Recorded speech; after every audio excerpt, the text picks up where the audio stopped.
আসসালামু আলাইকুম রহমতুল্লাহ বারাকাতু। যারা গরুর ভিডিওটা দেখতেছেন তাদেরকে আন্তরিক শুভেচ্ছা ও ধন্যবাদ ভিডিওটা দেখার জন্য।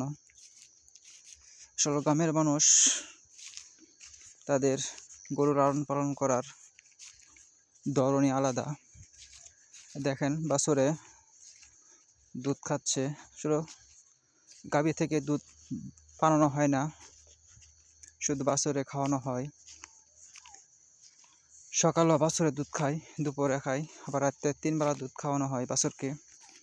তবে বাছুরের বেশি একটা পরিবর্তন আসছে না, স্বাস্থ্য হয় না, যায় না কি সমস্যা। আপনারা যারা গরু লালন পালন করেন, অভিজ্ঞ লোক আছেন, তারা আমাকে একটু পরামর্শ দিতে পারেন কীভাবে গরু পালতে হয়, লালন পালন করতে হয়, গরুকে কি করতে হয়, কোন সময় কোন ভ্যাকসিন করতে হয়, সেটা আমাকে একটু জানাতে পারেন। এই গরুগুলোকে বিক্রি করা হবে, এদেরকে প্রচুর পরিমাণ খান দেওয়া হচ্ছে, কিন্তু কোনো পরিবর্তন পাওয়া যাচ্ছে না। আপনারা যারা অভিজ্ঞ লোক আছেন তারা আমাকে একটু পরামর্শ দিতে পারেন কীভাবে গরু লালন পালন করতে হয়।